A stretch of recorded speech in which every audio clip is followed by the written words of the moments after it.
Bonjour à tous, ici Manou et GP du jardin de Manouf. Alors on va commencer par parler du jardin et spécialement des arbustes fleuris en hiver. Donc dans le jardin de Manouf, on trouve plein d'arbustes bien sûr. On a une terre calcaire, il a fallu faire attention à cette propriété, hein, donc c'était important. On a mis différents arbustes et je voudrais vous parler des arbustes qui fleurissent en hiver parce que je trouve que ça apporte de la gaieté, hein, spécialement dans cette saison un petit peu spéciale, un peu froide. Hein. Donc, le Viburnum tinus, hein, ce qu'on peut appeler également laurier thym, ça a des petites feuilles rondes, mais c'est super joli, ça monte à la hauteur que vous désirez, hein, vous pouvez vous en servir comme haie. Là on en a qui font 1,50 m, mais on en a qui font 3 mètres. Oui, tout à fait. Donc, et ça a plusieurs floraisons, et spécialement en hiver, en ce moment, il commence à fleurir et c'est des ombelles blanches, des petites étoiles, c'est très joli. Un autre arbuste que j'aime beaucoup, c'est le Cornus winterflamme. Ah, winterflamme, attention, hein.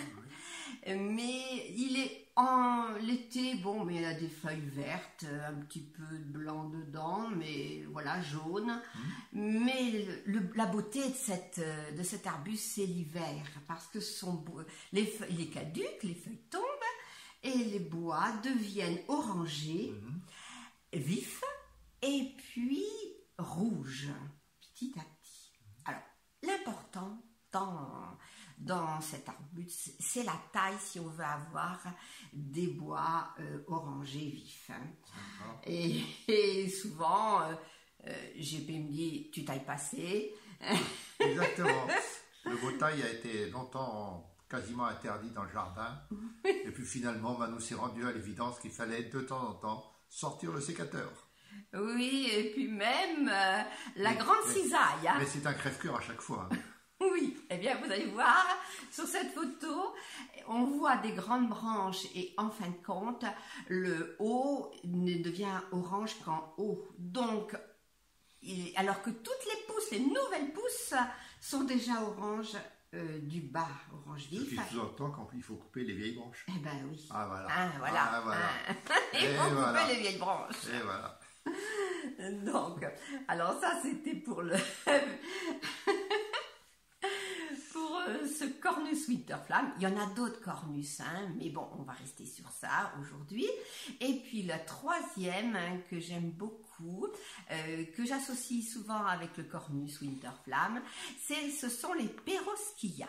Alors l'été c'est magnifique, c'est bleu, ça ressemble un peu à de la lavande, c'est extraordinaire, hein, ça vient d'Asie, mais l'hiver, toutes les petites feuilles et les fleurs sont tombées et les branches sont d'un blanc duveteux.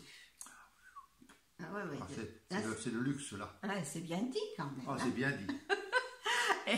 Et là, ça entre le orange vif et le blanc, ça vous égaye un jardin. Voilà. Donc j'espère que on aura toujours l'occasion de reparler d'autres arbres, d'autres fleurs, mais pour moi, c'est 3 priorités à mettre dans le jardin en hiver. Ouais. Après, ils sont là toute l'année quand même. Hein. Oui, oui. On ne les plante pas au début de l'hiver pour les redéplanter à la fin de l'hiver. Hein. Oh là là, oui, en effet. Et surtout n'enlevez rien, laissez pousser. Bien. Alors, qu'est-ce que tu vas nous raconter? Alors moi, je vais commencer à vous parler, je vous ai dit que j'allais vous parler du 1er janvier, mais je vais aussi en même temps vous parler des calendriers. Mais comme ça risque d'être assez long, je vais le faire en 2 fois. Ah d'accord. Voilà.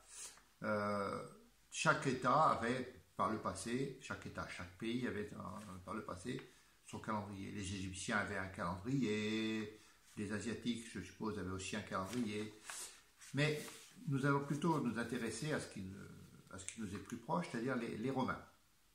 Les Romains avaient un calendrier vers les années moins 450 avant Jésus-Christ, un calendrier lunaire. basé donc sur le cycle de la Lune. Voilà. Voilà. La Lune, sachant que la Lune fait le tour de la Terre en 29 jours. Hein. Donc un cycle de 29 jours sur une dizaine de mois. Ce qui fait qu'il y avait un très net décalage avec le rythme du Soleil. Oui. Voilà.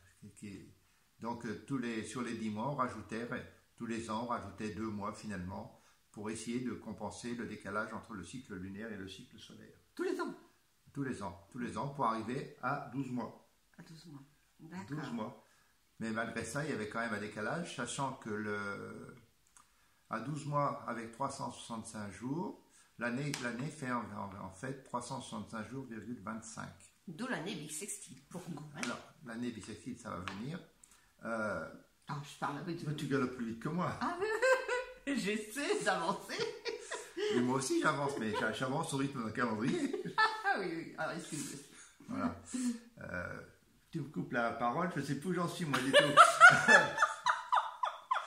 C'est terrible. Allez, vas-y. Oui, je vais continuer. Je vais regarder mes notes comme ça. Donc, l'année lunaire comptait 304 jours. Alors que nous, maintenant, on en est à 365. Hein. Et ça commençait à mars. L'année commençait au début mars. Avec le printemps, peut-être. C'était le 1er mars. L'année débutait le 1er mars. Parce que c'était comment dire, les Romains avaient l'habitude de payer leurs intérêts le 1er du mois.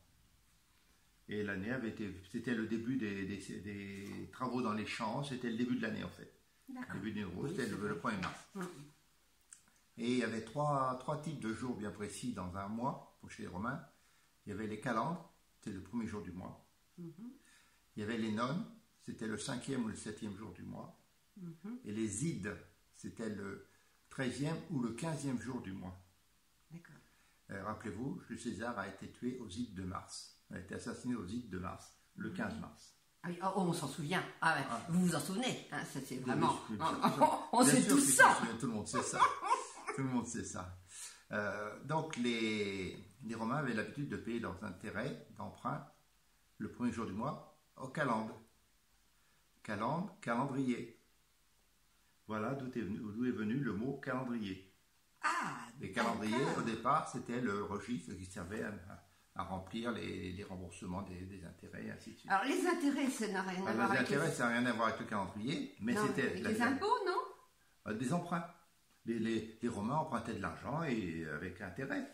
Donc, ils avaient dû payer ça le 1er jour du mois au calende. Au calende. Donc, c'est pour ça qu'on me dit qu'on va reporter ça au calende grec? Oui, parce que mais là, on est en Rome. Hein. On est en Rome, bon, d'accord. Mais c'est un peu ça, certainement.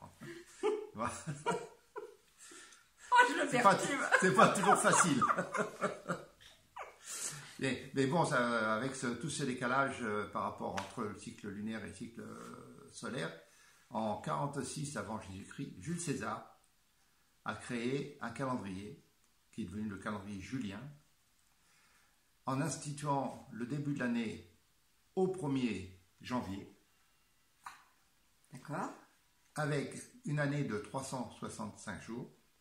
Oh là là. Et tous les 4 ans, il rajoutait, pour compenser le décalage donc entre le temps, les 365 jours et le cycle solaire qui était plus... Ils rajoutaient tous les ans une journée. Je suis vraiment perturbé. Une journée. Alors, pourquoi les années bissextiles? Parce que on avait le 6e jour avant les calendes, c'était le 6e jour avant les calendes. Et ce jour supplémentaire, on l'a rajouté après ce jour. Donc c'était le 2e jour, le bissextile, le 2e jour de 6e avant les calendes grecques, d'où les années bissextiles. Waouh, ça donc. Hein. Voilà. Alors ce calendrier julien a perduré jusqu'en 1572. Et en 1572, le pape Grégoire XIII a réuni une commission scientifique et a mis en place un nouveau calendrier dont je vous parlerai la prochaine fois. D'accord. Oui, il faut déjà qu'on ingurgite tout ça. Hein. Voilà. très sérieux. Hein, ouais. Alors donc on espère qu'on vous a bien fait rire et puis on vous souhaite une bonne journée, une bonne soirée. Et on vous donne rendez-vous dans 2 jours pour la dernière vidéo de l'année. Eh oui, c'est vrai, c'est vrai, c'est Eh vrai, oui. c'est vrai. Bon, bien. Alors, à bientôt. À bientôt.